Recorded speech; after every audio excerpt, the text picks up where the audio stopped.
Hello everyone, welcome back to our channel. So NEET UG 2026 aspirants ఎవరైతే ఉన్నారో మీ అందరికీ కూడా ఒక గుడ్ న్యూసే కాదు, దాంట్లో బ్యాడ్ న్యూస్ కూడా ఉంటుంది. అండ్ కౌన్సిలింగ్ సంబంధించిన కంప్లీట్ ప్రాసెస్ అనేది మార్చేశారు. ఆ ప్రాసెస్ ఏంటి, సో చేసిన చేంజెస్ ఏంటి అనేది కంప్లీట్గా ఎక్స్ప్లెయిన్ చేస్తాను. వీడియోని ఎక్కడా స్కిప్ చేయకుండా చివరి దాకా చూసే ప్రయత్నం చేయండి. సో వీడియోని లైక్ చేయండి. మీరు ఇచ్చే ఒక చిన్న లైక్ నాకు చాలా ఎంకరేజింగ్గా ఉంటుంది. నా వీడియోస్ మీకు నచ్చుతున్నదే అర్థమవుతుంది. డిస్క్రిప్షన్లో టెలిగ్రామ్ గ్రూప్ ఉంటుంది, అండ్ టెలిగ్రామ్ ఛానల్ ఉంటుంది, వాట్సాప్ ఛానల్ ఉంటుంది. జాయిన్ అవ్వడానికి ట్రై చేయండి. ముఖ్యంగా ఇన్స్టాగ్రామ్లో ఫాలో చేయండి. ఓకే, ఇన్స్టాగ్రామ్ లింక్ కూడా ఉంటుంది. సో మీరు ఫాలో చేయడం వల్ల మీకు యూట్యూబ్ కన్నా కూడా ఇన్స్టాగ్రామ్లో ఫాస్ట్ అప్డేట్స్ వస్తూ ఉంటాయి. మీకు ఏమైనా మెసేజ్, మీకు ఏమైనా డైరెక్ట్ నాతో మాట్లాడాలంటే అక్కడ మీరు డైరెక్ట్గా నన్ను కాంటాక్ట్ అవ్వచ్చు. సో మీలో చాలామందికి మెంటర్షిప్ అవసరం లేదు, మాకు కంటెంట్ కావాలి, డేటా చూడాలనుకుంటున్నామంటే ఎవరైనా ఇంట్రెస్టెడ్ క్యాండిడేట్స్ ఉంటే మీరు 299 రూపీస్తో విజన్ అప్డేట్ వెబ్సైట్ యాక్సెస్ తీసుకోవచ్చు. మీరు విజన్ అప్డేట్ వెబ్సైట్ యాక్సెస్ తీసుకుంటే మీకు విజన్ అప్డేట్ వెబ్సైట్ యాక్సెస్ ఇస్తాము. Okay, vision update .in website access ఇస్తాము. దాంతోపాటు స్పెషల్ వాట్సాప్ గ్రూప్ ఉంటుంది, సో దాంట్లోకి యాడ్ చేస్తాము. సో మనకు ఒక 500 మెంబర్స్ వరకు మాత్రమే ఈ స్పెషల్ యాక్సెస్ ఉంటుంది. సో దీని తర్వాత మళ్ళీ మీరు మెంటర్షిప్ అమౌంట్ పే చేసి మెంటర్షిప్లోకి నాతో పర్సనల్గా మాట్లాడంటే రావాలనుకుంటే రావచ్చు. ఓకేనా? సో లేదు సార్ మాకు వెబ్సైట్ యాక్సెస్ చాలు అనుకుంటే డిస్క్రిప్షన్లో లింక్ ఉంటుంది, లేదా 7893947228 అనే నెంబర్కి మీరు 299 రూపీస్ యాక్సెస్ అని మెసేజ్ చేయండి. సో బై డిఫాల్ట్ మీకు ఒక మెసేజ్ వస్తుంది. ఆ నెంబర్లో ఉన్న నెంబర్కి 290 రూపీస్ పే చేసి గూగుల్ ఫామ్ని ఫిల్ చేయండి. ఓకే, సో మనకు ఈ అప్డేట్ ఏదైతే ఉందో ఆయన కౌన్సిలింగ్ రూల్స్ మార్చింది ఎక్కడంటే ఎంసీసీలో ఆల్ ఇండియా కోటాకు సంబంధించి 15% ఆఫ్ ద సీట్స్ ఏవైతే ఉన్నాయో వాటికి సంబంధించి మనకు ఒక లెటర్ అయితే రిలీజ్ అయిపోయింది. సో ఈ లెటర్ ఎక్కడ వచ్చిందంటే మనకు government of India, department of health and family welfare, ministry of health and family welfare. నేను చాలా వీడియోలలో చెప్పాను, మీకు గుర్తుందా? ఎంసీసీ, డిజిహెచ్ఎస్, ఎంఓహెచ్, ఎఫ్డబ్ల్యూ అంటే ministry of health and family welfare అని నేను చాలా వీడియోలలో మీకు డిస్కస్ చేశాను.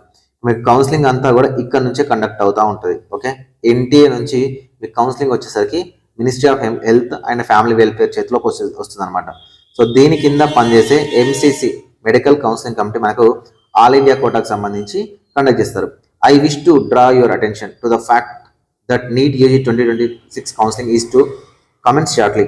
In this context, important systematic improvements have been undertaken by the Medical Counseling Committee, Director General of Health Services in the online counseling software and counseling process for undergraduate and postgraduate medical admission from the current academic session to make the counseling process more transparent and student friendly. So దీనిలో చేసిన first change ఏంటంటే the major enhancement include no physical reporting for candidates opting for upgradation. ఓకేనా? So ఎవరైతే అప్గ్రేడేషన్కి వెళ్ళాలనుకుంటున్నారో వాళ్ళు మీరు physical రిపోర్టింగ్కి వెళ్ళాల్సిన పని లేదు. యాక్చువల్గా యూజీలో పెద్ద ప్రాబ్లం రావట్లే, కానీ ఇది పీజీలో చాలా పెద్ద ప్రాబ్లం వస్తుంది. ఓకే, ఎలా ఉంటుంది ప్రాసెస్ అని చెప్తాను. ఈ ప్రాసెస్ని ఆల్రెడీ టెస్ట్ చేశారు. ఎప్పుడు 2024లో టెస్ట్ చేయడం జరిగింది. ఓకే, 2025లో కాదు, 2024లో టెస్ట్ చేశారు. ఎలా టెస్ట్ చేశారంటే, సో వాళ్ళు ఫిజికల్ రిపోర్టింగ్తో పాటు ఆన్లైన్ డాక్యుమెంటేషన్, ఆన్లైన్లో డాక్యుమెంట్స్ అప్లోడ్ చేయడం ఆప్షన్ పెట్టేశారు. ఓకేనా? ఆన్లైన్లో డాక్యుమెంట్స్ అప్లోడ్ చేయమని చెప్పేశారు. ఇది ఆప్షనల్గా పెట్టారు. సో అప్పుడున్న డిఫికల్టీస్ అంటే 2024లో పేపర్ లీక్ అవ్వడం, కౌన్సిలింగ్ లేట్ అవ్వడం, దానివల్ల ఏమైందంటే ఇది ఆగిపోయింది. సో దీన్ని ఆపేసి 2025లో తీసేశారు. మళ్ళీ డాక్యుమెంట్ అప్లోడ్ ఏదైతే ఉందో అది తీసేశారు. ఇప్పుడు మళ్ళీ దాన్ని ఇంట్రడ్యూస్ చేస్తున్నారు ఫుల్ ఫ్లెడ్జ్డ్గా. ఓకేనా? సో ఎవరైనా స్టూడెంట్, సో ఫర్ ఎగ్జాంపుల్ ఇప్పుడు నాకు ఎయిమ్స్ భువనేశ్వర్ వచ్చింది. ఓకేనా? ఎయిమ్స్ భువనేశ్వర్ వచ్చింది అనుకుందాం. సో నెక్స్ట్ నాకు ఎక్కడికి అప్గ్రేడ్ అవ్వాలని చూస్తాను? ఢిల్లీకి అప్గ్రేడ్ అవ్వాలని చూస్తాను.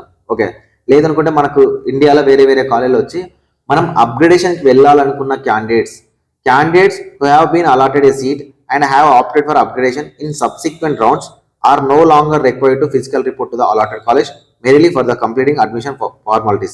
Their admission shall remain valid in the counseling system while participating in subsequent rounds subject to the applicable counseling rules. ఎవరైతే అప్గ్రేడేషన్కి వెళ్ళాలనుకుంటున్నారో వాళ్ళు ఆన్లైన్ రిపోర్టింగ్ చేయొచ్చు. ఓకేనా? ఆన్లైన్ రిపోర్టింగ్ చేయొచ్చు. సో చాలా మందికి మీరు ఎంసీసీ కౌన్సిలింగ్ చూస్తే opt for upgradation, no upgradation, so did not opt for upgradation ఉంటుంది. ఎవరైతే అప్గ్రేడేషన్ అనేది ఆప్ట్ చేసుకోరో వాళ్ళు ఫిజికల్గా వెళ్ళాలని చెప్తారు. ఓకేనా? వాళ్ళు ఫిజికల్గా వెళ్ళాలని చెప్తారు. ఎవరైతే అప్గ్రేడేషన్ పెట్టుకోరో వాళ్ళు ఆన్లైన్లో ఆప్ట్ చేసుకుంటే సరిపోతుంది అని ఆప్షన్ ఇచ్చారు. కానీ ఇక్కడ ఏంటంటే దీనివల్ల ప్రాబ్లం ఫేస్ చేస్తారు. So only for upgradation candidates కోసమే అనుకున్నప్పుడు ఎంసీసీ చాలా ప్రాబ్లమ్స్ ఫేస్ చేస్తూ ఉంటుంది. సో ఆల్రెడీ అప్గ్రేడేషన్ వెళ్ళను అనుకున్న క్యాండిడేట్ కూడా అప్గ్రేడేషన్ పెడతాడు, కానీ సార్లు వాడు ఆప్షన్ పెట్టాడు. సో దీనివల్ల ఎంత గుడ్ న్యూస్ ఉందో అంతే బ్యాడ్ న్యూస్ ఉంది. ఫర్ ఎగ్జాంపుల్ ఇప్పుడు మనకు మదురైలో వస్తుంది సీట్, లేదా బెంగళూరులో ఎక్కడో సీట్ వస్తుంది, ఉత్తరప్రదేశ్లో వస్తుంది, ఢిల్లీలో సీట్ వస్తుంది. చాలా మంది పేరెంట్స్ ఇంతకు ముందు ఎలా అంటే ఫిజికల్గా వెళ్ళి రిపోర్ట్ చేసి ఆప్ట్ ఫర్ అప్గ్రేడేషన్ అనేది మీరు అక్కడ లెటర్ ఇచ్చి కన్సెంట్ ఇచ్చి వచ్చి రౌండ్ 2కి విభాషణ పెడితే వేరే కాలేజ్లో వచ్చింది అనుకోండి, మళ్ళీ ఢిల్లీ నుంచి తెలంగాణకు వచ్చి కానీ ఏపీకి వచ్చి కానీ జాయిన్ అయ్యేది. సో ఇలా ఒక ప్రాసెస్ ఉండేది. ఇప్పుడు ఆ ప్రాసెస్ లేదనమాట. మీరు ఆన్లైన్లోనే వెబ్ ఆప్షన్ పెట్టుకోవచ్చు, ఆన్లైన్లోనే మీరు రిపోర్టింగ్ చేయొచ్చు. ఇది ఒక్కసారికి గుడ్ న్యూస్. కానీ దీనిలో బ్యాడ్ న్యూస్ కూడా ఉంటుంది. అంటే స్ట్రిక్ట్గా రూల్ పెట్టకపోతే, సరే ఏ రూల్ పెడతానని చెప్తాను. బ్యాడ్ న్యూస్ ఏముంటుంది అంటే స్టూడెంట్ ఉంటాడు, వాడికి ఏంటంటే ఢిల్లీలో సీట్ వస్తుంది. ఓకే, ఢిల్లీలో సీట్ వస్తుంది. సో ఏమవుతుంది, ఫిజికల్ రిపోర్టింగ్ అంటేనేమో నేను అక్కడికి వెళ్ళనులే అని రౌండ్ 2 పెట్టుకోవాలా వద్దా అని ఆలోచించి ఆగిపోతాడు. సో ఇప్పుడు ఏమవుతుందంటే ఢిల్లీలో వెళ్ళి డైరెక్ట్ ఆన్లైన్లో రిపోర్ట్ చేస్తాడు. సో ఇక్కడ స్టేట్ కోసం చూస్తూ ఉంటాడు. సో రౌండ్ 2 పెడతాడు, ఆన్లైన్ రిపోర్ట్ చేస్తాడు, మళ్ళీ స్టేట్ కోసం చూస్తూ ఉంటాడు, రౌండ్ 3 పెడతాడు, మళ్ళీ చూస్తాడు, రౌండ్లో సీట్ బ్లాక్ చేస్తాడు. దీనివల్ల ఎక్కువ శాతంలో సీట్ బ్లాక్ అవుతుంది, అన్నెసెసరీ సీట్ బ్లాక్ అవుతుంది. అంటే ఇంతకు ముందు అనేవి అసలు అప్గ్రేడేషన్కి వెళ్ళారు, వాళ్ళు పెట్టారు, వదిలేసేవాళ్ళు. ఇప్పుడు అట్లా ఉండకపోవచ్చు, కంప్లీట్గా అన్నెసెసరీ సీట్ బ్లాకింగ్ అవ్వచ్చు. దీనికి ఖచ్చితంగా ఎంసీసీ ఒక స్ట్రిక్ట్ రూల్ పట్టుకొస్తుంది. ఈ స్ట్రిక్ట్ రూల్ మనకు తెలంగాణలోని ఎంసెట్లో ఉంటుంది. ఏంటంటే మీరు ఫస్ట్ రౌండ్లో సెల్ఫ్ రిపోర్టింగ్ చేయండి, చేయకపోండి మీ ఇష్టం. కానీ సెకండ్ రౌండ్లో మాత్రం సెల్ఫ్ రిపోర్టింగ్తో పాటు ఫిజికల్ రిపోర్టింగ్ అనేది మ్యాండేటరీ. అలా చేస్తేనే థర్డ్ రౌండ్కి ఎలిజిబుల్. సో ఇలాంటి ఒక స్ట్రిక్ట్ రూల్ కాస్త సెకండ్ రౌండ్లో కానీ థర్డ్ రౌండ్లో కానీ ఎంసీసీ పెట్టగలిగితే, ఓకేనా, ఎంసీసీ పెట్టగలిగితే మీకు కంప్లీట్గా కౌన్సిలింగ్ సంబంధించి ట్రాన్స్పరెన్సీ ఉంటుంది. ఇంతకు ముందు ఉండేది 2023 కన్నా ముందు ఉండేది. సెకండ్ రౌండ్లో గనక సీట్ వచ్చి జాయిన్ అవ్వకపోతే మీరు ఇండియాలో ఉన్న ఏ కౌన్సిలింగ్లో కూడా పార్టిసిపేట్ చేయడానికి వీలు లేదు అనే ఒక రూల్ ఉండేది. సో ఇప్పుడు మనకు ఆన్లైన్ అప్గ్రేడేషన్ ఆప్షన్ ఇచ్చినప్పుడు ఇలాంటి రూల్ కూడా మళ్ళీ పెట్టే ఛాన్సెస్ అయితే ఉన్నాయి. ఓకే, ఇది మేజర్ అంటే మేజర్ చేంజ్. సో ఇంకో నెక్స్ట్ వచ్చేసరికి ఆన్లైన్ రెసిగ్నేషన్ ఫెసిలిటీ. సో ఈ ఆన్లైన్ రెసిగ్నేషన్ ఫెసిలిటీ ఎప్పటి నుంచో చెప్తా ఉన్నారు. ఆన్లైన్ రెసిగ్నేషన్ ఫెసిలిటీ ఏంటంటే, ఫర్ ఎగ్జాంపుల్ నీకు మద్రాస్ మెడికల్ కాలేజ్ వచ్చింది, దాని తర్వాత గాంధీ వచ్చింది అనుకోండి స్టేట్ కోటాలో, ఓకేనా. Madras medical college all India కోటాలో వచ్చింది, దాని తర్వాత స్టేట్ కోటాలో గాంధీ వచ్చిందంటే ఇక్కడ డాక్యుమెంట్స్ స్ట్రక్ అయిపోతాయి కదా. సో ఈ డాక్యుమెంట్స్ స్ట్రక్ అయిపోతే అప్పుడు మనకు రెసిగ్నేషన్ ఇచ్చేవాళ్ళు. అసలు ఇప్పుడు రెసిగ్నేషన్తో సంబంధం లేదు, ఆన్లైన్ పోర్టలే కదా, ఓకేనా, ఆన్లైన్ పోర్టలే కదా. స్టూడెంట్ రిజైన్ చేస్తే చేస్తాడు, లేకపోతే స్టేట్లోకి వస్తాడు.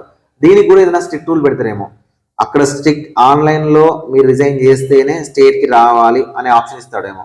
సో ఇలా లేకుండా సెల్ఫ్ రిపోర్టింగ్ అనే ఆప్షన్ ఇవ్వడం వల్ల స్టూడెంట్ దగ్గర డాక్యుమెంట్స్ ఉంటాయి. సో డాక్యుమెంట్స్ ఉండడం వల్ల ఏమవుతుంది, సో వాడు ఏఐక్యూలో రిపోర్ట్ చేస్తాడు సెల్ఫ్ రిపోర్టింగ్, స్టేట్లోకి వచ్చి ఫిజికల్గా రిపోర్ట్ చేస్తాడు. సో దీనివల్ల ఏదైనా క్లాషెస్ వచ్చే ఛాన్స్ ఉంది. సో ఆన్లైన్ రెసిగ్నేషన్ ఫెసిలిటీ అనేది పెట్టాల్సిన పని లేదు, అంటే మనకు సెల్ఫ్ రిపోర్టింగ్ ఇచ్చినప్పుడు. సో అది ఎంతవరకు ఇస్తాడు ఏంటి అని చూడాలి. ఇంతకుముందు మనకు ఆన్లైన్ రెసిగ్నేషన్ ఫెసిలిటీ ఎట్లుండేది అంటే వెళ్ళి మనమే ఫిజికల్గా వెళ్ళి రిజైన్ చేసి వచ్చేవాళ్ళు అనమాట. So next option, candidates wanting to avail NRI's reservation in deemed universities will be able to upload their documents online on the counseling portal.